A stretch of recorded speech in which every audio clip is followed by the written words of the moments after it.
Okay, so in the interest of time, I'm going to go ahead and get started. I know people are still coming over from the building across the street, but we'll let them straggle as they straggle in. My name is Ken Medlock. I'm Senior Director for Center for Energy Studies at the Baker Institute of Rice University, and this particular plenary session is sort of the brainchild of mutual benefit, I guess, best way to put it. But we decided about a year and a half ago, prior to the conference we had in Alaska, that we would think about really starting to engage the technical side of the industry, if you will, to try to bring a little bit more sanity into some of the conversations, maybe, for lack of a better way to put it, that we have. And in doing so, we actually teamed up with the Society of Petroleum Engineers. And in just a second, I'm going to give Bill Furlow the floor to sort of talk about his reflections on what we've done so far. But this has been, in my opinion, a huge success, this partnership. In Alaska, we had a discussion that really engendered a tremendous response from the session participants, and we sort of are continuing to build on that today. So after I give the floor to Bill, we're going to sort of go in reverse order in the program. You'll hear first from John Lee. John is a professor of petroleum engineering and Collins Distinguished University Chair at the University of Houston. Prior to that, he spent time at Texas A&M and in industry at ExxonMobil as part of his long and very illustrious career. And relevant, and perhaps more germane to this particular session, he actually served as an academic engineering fellow at the SEC, and he actually helped sort of modernize the rules for reserve reporting. So he's very in the know on this issue. Second, we'll hear from Sandy Filden. He's the Director of Energy Analytics at RBN Energy. And for those of you who don't follow what he does, he has a daily blog, which is quite remarkable, actually, to think about. I blog every now and again because it's sort of in my job title. I have to do it, but it's not my favorite thing in the world. So that he does it every day is just utterly remarkable to me. But he's got a very deep expertise in energy data. He spent time in his career in senior management positions at a couple of different companies, one of which if you're involved in the energy market, as most of you are, and data, LIM. You've probably heard of the data service LIM, but it's now Morningstar Commodity, so he spent some time there. And he's actually not only helped sort of design these data systems, but helped facilitate their use for business analytics. So it's been very interesting to hear from both of them.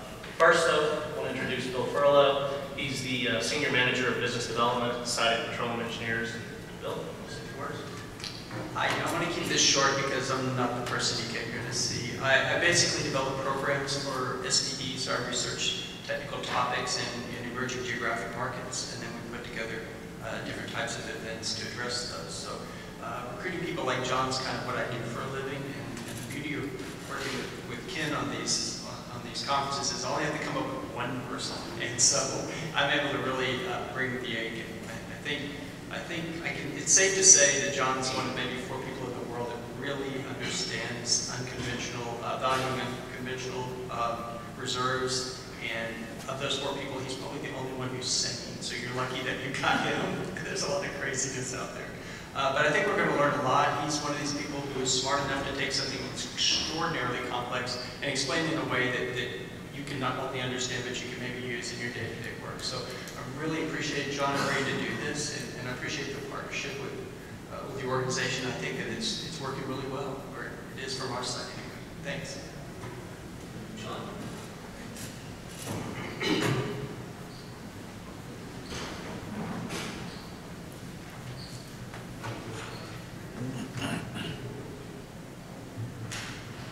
Okay, thank you, Ken and Bill, and ladies and gentlemen.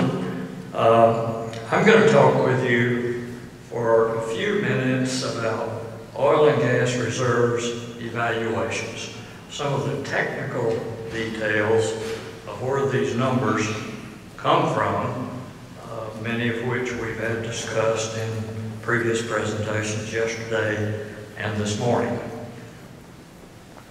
I'm going to focus on three issues in particular in this discussion. And the first is, I'll note that techniques for estimating oil and gas reserves that have been proved to be reasonably accurate in conventional resources, they're not necessarily appropriate in unconventional resources.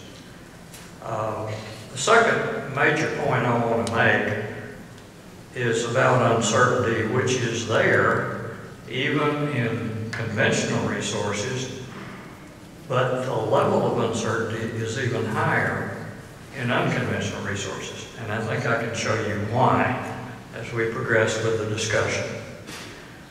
The third point I want to make is that resources, which are simply hydrocarbons in place, are not necessarily reserves. I've heard comments from several speakers, particularly yesterday, about the cut in reserves based on a decision by the EIA that the Monterey Shale no longer could be considered to be technically recoverable resource. Well, that's a decision they made based on the evidence, that's fine, but that resource was never reserves. And I think we all need to understand the difference. It never met the criteria for reserves.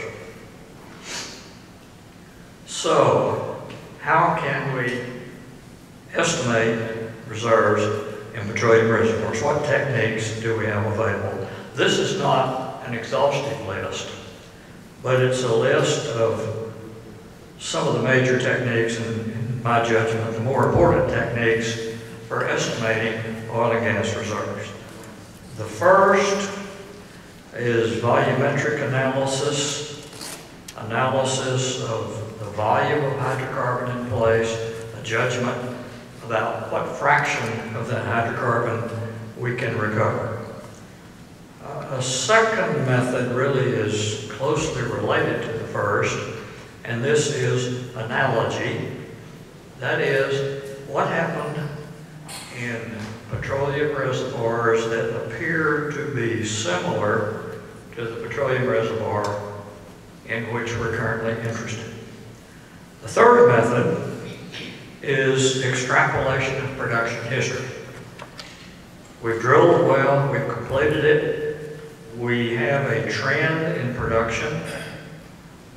Once we identify that trend and perhaps match that trend by adjusting parameters in a model that we have, we can then extrapolate that production trend in the future and thereby estimate what remains to be produced. And of course, what remains to be produced is by definition the reserves for that particular well or group of wells if we're studying a group of wells together. The final method that I want to mention is reservoir simulation, using models. Models which may be fairly simplistic or simple, models which may be quite comprehensive, theoretically very soundly based. So we'll have a little bit to say about each of these approaches in what follows. All right, I'm going to start with the volumetric method. The diagram here at the right-hand side, this is a well log, typical well log, a geophysical log, or a log which measures things like electric current in a reservoir as a function of depth. And we're going down to greater and greater depths as we move from top to bottom of this record. All right, from information like this, we can make estimates of the volumes of hydrocarbons in place. To come up with the total volume associated with a reservoir, we need to determine the areal extent of that reservoir, that is, the productive limits of that reservoir. And we do this by developing a structure map, a map of the entire structure that contains the hydrocarbon producing rock. We may base this a lot on seismic information from the subsurface, in which we can distinguish reservoir rock from non-reservoir rock. It may be based partly on analogy. I'm not going to get into detail there, but we may use information from similar reservoirs to establish this areal extent. We need to know the reservoir thickness. Is this reservoir rock that's productive 100 feet thick, 200, 400? We can determine from information like the well log that I have on the right, that the signal that we get on that log can help us distinguish between hydrocarbon-bearing formation which may contain largely or totally water, but we need this to make our volumetric estimate. Porosity, that's the fraction of the rock that has holes in it, which can contain hydrocarbons and water. And we need the water saturation, which we can estimate from well logs also, so that by difference we can know what the hydrocarbon saturation in those holes in the rock are. And finally, and very importantly, we need to be able to estimate recovery efficiency.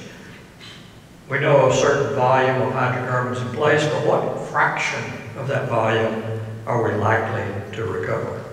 Now, until we have a significant amount of production history, really the realistic way that we have for making this estimate is by analogy with another reservoir that we consider to be similar to the reservoir of current interest. The recovery will depend on the drive mechanism in the reservoir, that is, whether the hydrocarbons will be produced simply by expansion of the hydrocarbons in place as pressure is reduced, perhaps if it's an oil reservoir by gas coming out of solution as pressure drops, and that gas expanding and displacing the oil toward wells.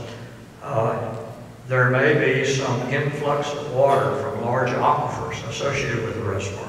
We have to take all that into account as we try to do our best to estimate what fraction of the hydrocarbons we can ultimately recover.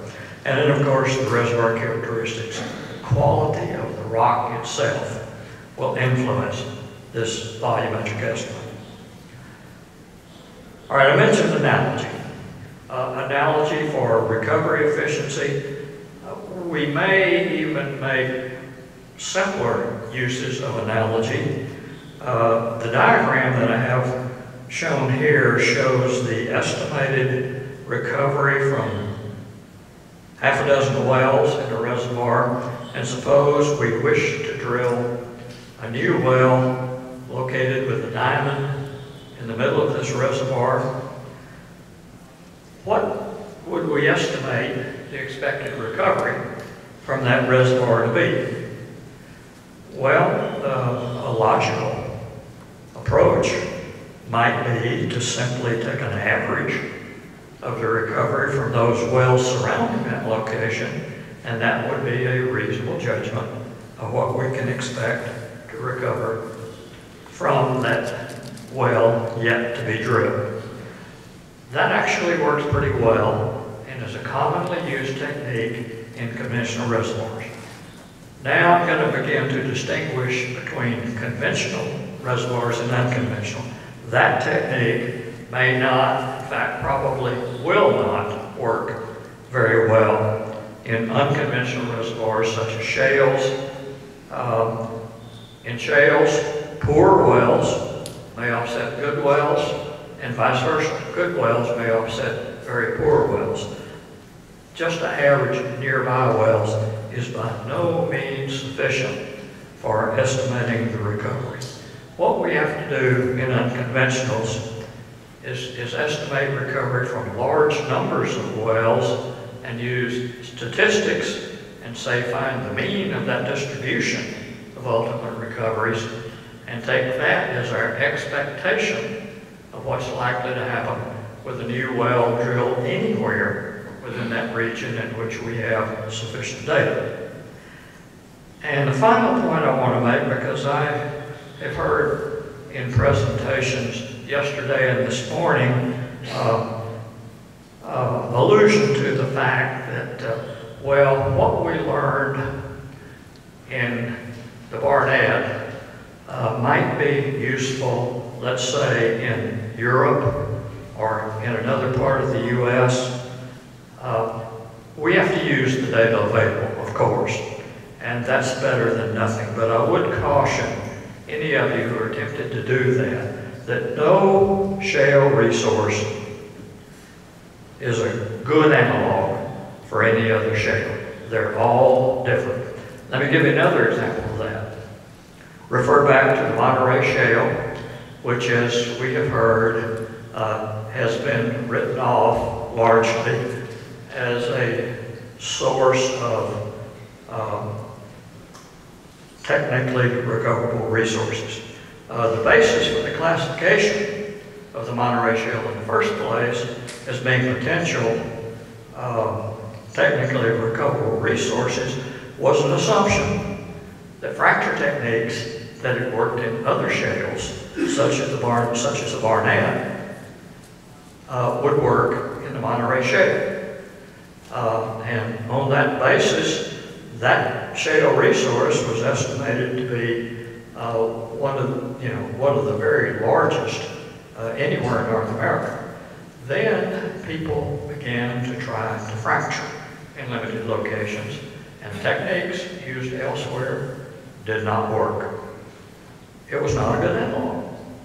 And therefore, when there were a number of failures, the resource was reclassified, or simply the classification of technically recoverable resource for the vast majority of those hydrocarbons was removed. That's a problem in using analog in shale reservoirs. Poland is another example. The assumption was the hydrocarbons are there, therefore we can estimate the recoverable volumes. Then, as a few wells were drilled and more was learned about the nature of that reservoir, it was found to be a bit high in clay content. Clay is ductile, doesn't fracture very well, and so once again, the analog approach of using one shale as a proxy for another simply did not work. All right, the third method of estimating reserves is through use of decline curves. Decline curves are simply plots of production rate versus time, as illustrated on the diagram to the right here. These plots are usually made on a semi-log scale. The logarithm of rate is plotted as a function of time. There are at least two broad classifications of decline curves that are used. Exponential decline, that's one in which the decline rate is constant with time. The other is hyperbolic decline.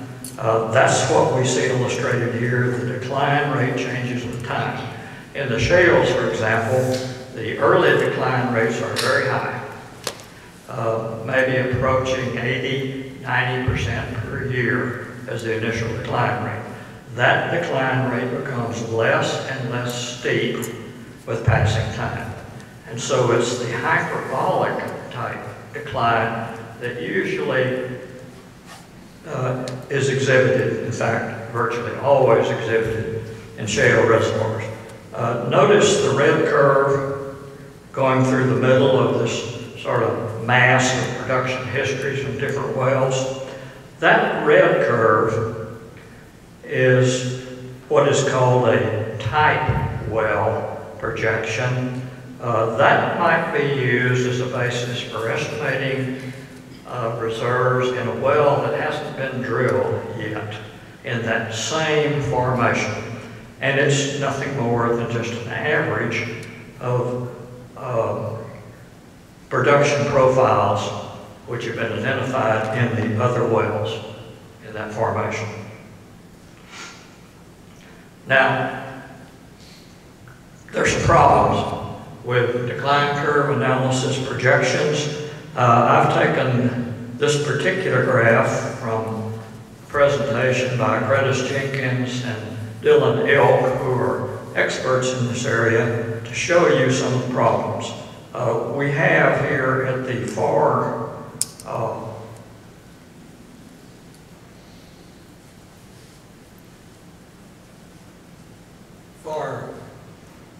left here some actual production data from a well in the Haynesville Formation.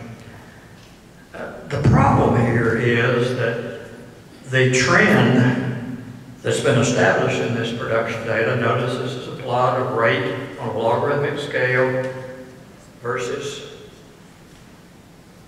time. Different analysts may choose to use different extrapolations of that history, each of which, let's say, can be defended with some logic. The lower line, that's what earlier I called exponential decline. That's a straight line plot, a straight line graph. The decline rate is no longer changing. Note the estimated ultimate recovery, 3.7 billion cubic feet of gas from this well. Other decline parameters can be used here, ranging from an ARPS decline parameter. I'm not going to go into that in detail. It's just a parameter in a modeling equation. Some of you who were here for the session just before noon saw some discussion of the ARPS model. But with the ARPS parameter at 0.5, the EUR changes to 4.2 BCF, and when it goes all the way up to 1.5, which still arguably is based on a fit of the data, the ultimate recovery estimate is 7.0 BCF. There's roughly a factor of 2 difference in the ultimate recovery estimates from the lower curve to the upper curve. And if each of these can be defended by some, and certainly this sort of range is used by people in practice, we have a problem. We have a problem with this method of approaching estimates of ultimate recovery and thus reserves with this particular model. And as was pointed out in the session before noon, the ARPS model actually has some really serious limitations. So if you have an opportunity to look at the way reserves were determined, be particularly cautious if you find that the analyst says that he or she used the ARPS production decline model. All right, the final method that I want to mention briefly is numerical simulation. Unlike the volumetric method coupled with recovery efficiency, unlike projection of decline curves, unlike simple averaging of wells, this method is mathematically rigorous, in principle at least.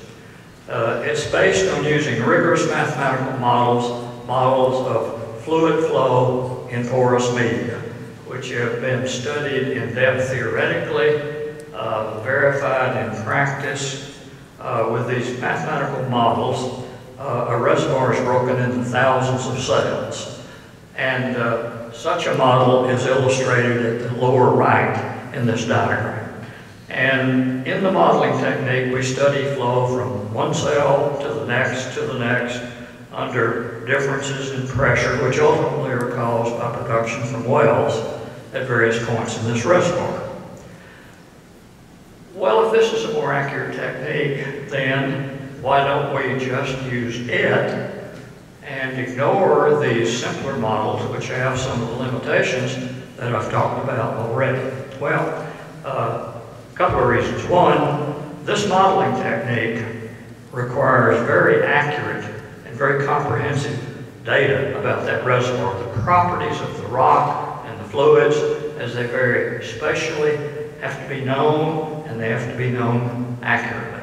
Secondly, this approach, unlike the others I've talked about, can be quite expensive. It requires a high level of expertise on the part of the reserves analyst. I've heard one estimate that an ARPS decline projection can be made in approximately 1 minute with available software by an experienced analyst. By contrast, using numerical reservoir simulators may take days, weeks, in some cases even months. And if we have thousands of wells to analyze, this just becomes impractical. However, it's still useful as a way of determining what simple models might be appropriate for the average well. Generally, the problem in shales in particular is the quality of the data input. We don't really fully understand how to measure the properties in shales, and the quality of the forecast is limited by the quality of that input data. All right, now let's talk for just a moment about some of the steps in development of shale reservoirs, and I think this will help us understand in context what it takes to really be able to say that we have a certain volume of reserves. The typical steps in development of a shales resource are first to drill an exploratory well and discover the reservoir. That is pretty much done for most shales in North America. In fact, the drilling may have been done several decades ago as operators drilled through these shales because they were not of commercial interest en route to a deeper hydrocarbon resource. So discovery is not a huge issue. But once we've identified a shale of possible interest, then we need to test the areas of interest with a pilot program or pilot programs distributed throughout the resource of interest. And these pilot programs, in which we drill 3 or 4 wells, in each program we determine what stimulation practices will work. What are the details of the fracture treatment required to extract the resources? What's the best length for the horizontal wells that are drilled in these resources? How far apart should these wells be? And all of this needs to be tested in these pilot programs. All right, then the operator will typically drill wells to hold the acreage. As in a well lease agreement, there's generally agreement that development will proceed and a certain number of wells will be drilled in the first few years of the life. This may be 1 well per section, for example. And then the operator will proceed to develop the acreage with the technology that's been established in the pilot program and maybe fine-tuned by later drilling. Will be developed using well spacing, which has been proved in the pilot program. And this last point is a really important one. If there's been no proof of the concept, no proof that a proposed stimulation treatment will be effective, no proof that certain well spacing is appropriate, but in particular, if there's been no proof that economic producibility can result in this pilot program, then that area of the resource at least has no reserves. We must prove in practice that we can produce at commercial rates.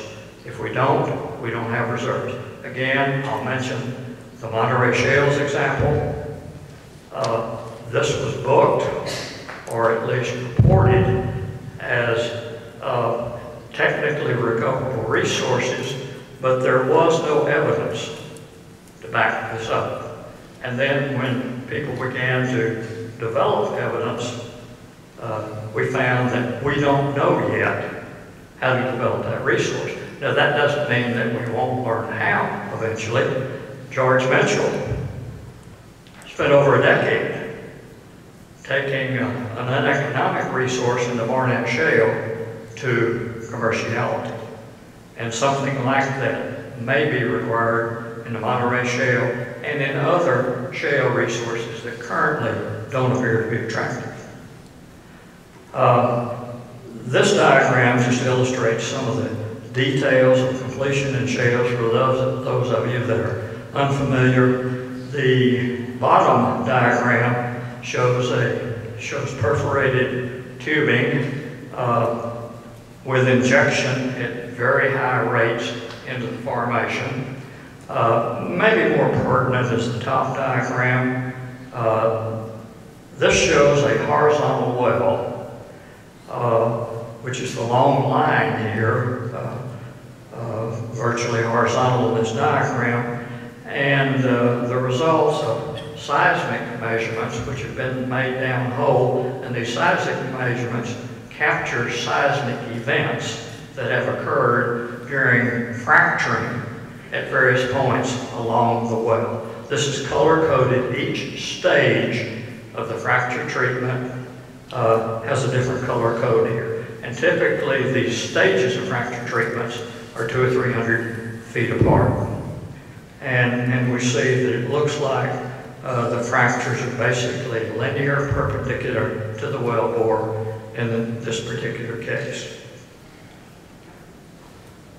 This is another look at the typical shale reservoir completion, again for orientation purposes.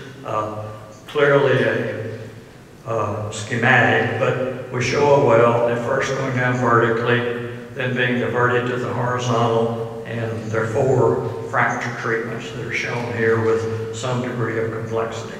And even though this is schematic, this generally illustrates what we're doing with these wells. Well, let's get close to the bottom line now. How is the industry actually estimating reserves in shale reservoirs? I've shown you several possible approaches. What is actually being used? Well, the answer is predominantly decline curve analysis. Far and away the most commonly used technique. Somewhat important is use of type wells or analogy. Remember I showed you that average curve. There are a number of well histories. That is particularly widely used before a well is drilled to try to estimate what will happen. Well, are reserve predictions made in this way reasonably accurate? The answer is maybe, but not with this methodology alone and not by blind application of this sort of methodology. Decline curve analysis has a particular problem that is uncertain for wells in what we call transient flow, early in the life of the well. Transient flow is simply flow in which the area that the well is draining is moving out with time. The early production comes from the area of the reservoir closest to those fractures that I showed you in the 2 previous diagrams. We begin to drain further and further out, but only when we reach the time that we begin to drain all the fluid between these adjacent fractures do we get out of transient flow and get into a stabilized flow regime. Now the ARCS model that I've mentioned several times was developed on the assumption that flow was stabilized, that the entire drainage area of the well was being drained. it is not applicable during transient flow. And therefore, projections made with that ARPS model cannot be counted on to be accurate during that transient flow regime. And how long can that last? Months? Years? In extreme cases, life of the well. So we have to be careful about how we use decline curve analysis. There can be as much art as science in the way that this is applied today. We know better ways. We know ways based on sound scientific principles. But these ways are not applied as often as they should be. Now, what happened to the other methods since we generally use decline curve analysis? Well, simulation, the best method, too time consuming. Volumetric, we can't get good enough estimates of certain reservoir properties, and it is really difficult to estimate recovery efficiency. So, by default, we use decline curve analysis, but we don't always use it in the most appropriate way. All right, I'm going to conclude with this discussion of uncertainty in shale reserve estimates. There's a great deal of uncertainty. I mentioned this in my opening slide. I want to reiterate it now as I close. Wells with the least uncertainty are those with longer well histories, which provide better documented decline trends, in which we can base, or on which we can base our type curves for analogy for undrilled wells. The least uncertainty arises in cases where the reservoir properties do not depend on the level of reservoir pressure. In some reservoirs, as the pressure in the pores is reduced, the rock collapses into those pores and makes it more difficult to flow, and it's more difficult to project future decline trends. Our projections are better in dry gas reservoirs than they are in gas condensate or light oil reservoirs. And the reason is that, let's say in a light oil reservoir, as pressure drops, gas begins to come out of solution. There's flow of more than one phase. There's simultaneous flow of oil and gas. The decline trend is likely to change in a complex case like that. Cases with greater, well, let me mention the examples of cases in which we can, if we're willing to pay the price of being careful and use scientifically based methods. These include the Barnett Shale, the dry gas portion of the Eagle Ford Shale, and the Marcellus and Woodford and Fayetteville. Places where there's greater uncertainty include the newer shale plays with shorter production histories, such as in the Permian Basin, in the Utica Shale. Places where we have greater uncertainty are in these gas condensate light oil reservoirs, a portion of the Eagle Ford, Marcellus, and of course the Bakken. And in reservoirs with complex reservoir properties, as in the Haynesville, where the properties do depend on the pressure level in the reservoir. And I want to mention as my final thought that a wild card in all this is that there is a clearly established, easily observable human tendency to be unduly optimistic in any reservoir with a projection of future performance. So this concludes my presentation. And Ken, you want to have questions now? I think let's go ahead and move to the next presentation. We'll hold questions then. Thank you, John.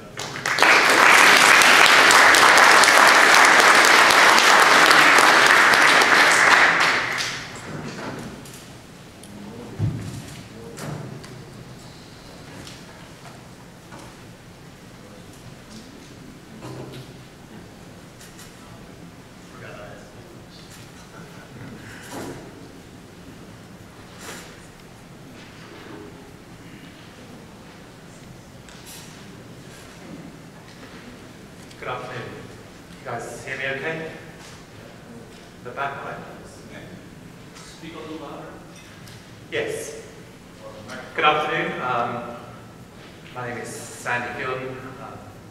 I'm an energy analyst. First of all, I'd like to thank Ken for inviting me and the International Association of Energy Economics. Grateful for the opportunity to speak. A little bit about what RBN Energy does, by way of a precursor to my presentation, which I think is very different to what we saw from John. Essentially, RBN looks at the fundamentals of supply and demand, and most of what we do actually is understanding what's going on once oil and gas comes out of the ground. So but what is interesting is that in this dramatic change that's been brought about in the US by the Shale Revolution, is that there is significant and fast-moving change in the nature of the resources that are being recovered.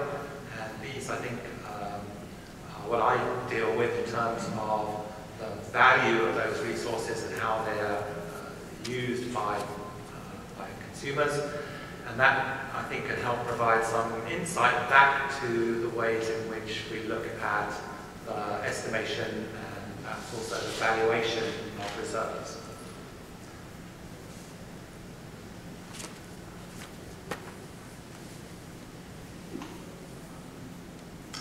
So what I'm going to talk about is from our experience looking at basically the kinds of hydrocarbons being produced, particularly in the Shale era, and some of the different values of those hydrocarbons based principally on quality. We'll take a look at the boom in US liquids production and the fact that as a result of the boom in shale production, the quality of US crude oil is changing. And when we come back to the accounting issues, then really, as John said, what we are looking at mostly is the volume rather than value. But I think that there is reason to have an understanding of the changing quality and value of the reserves and the output. So I'm going to do particular attention to the fact that lighter and lighter oil and condensates have in fact got lower value at the surface, even though our accounting systems don't really distinguish that. But when you look at ways that you might improve that situation, and actually some of them, it's quite impractical to make those changes. And then finally some points which I think John mostly covered to do with the way that shale drilling has changed some of the approaches to reserves. So for apologies to all of those who are petroleum engineers, I'm going to start at a kind of 20,000 foot level where we did some of our presentations looking at the basics of oil and what comes out of the ground. And essentially this is just a regular horizontal drilling rig. It could be for oil or for gas. This could be for any production. At the surface, what comes up is a mixture of gas and liquids. Those liquids are oil, there's also some water and some other sediments that are separated out.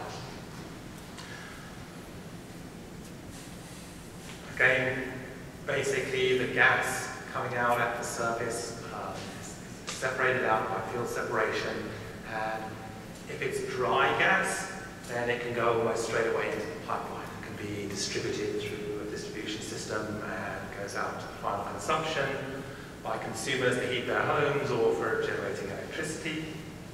But if the gas is they call it a rich gas, or other people call it wet gas, then you get natural gas liquids suspended in that gas, which are then through the gas processing plant turned into natural gas liquids, which then end up, broadly speaking, most of them are consumed in the petrochemicals business.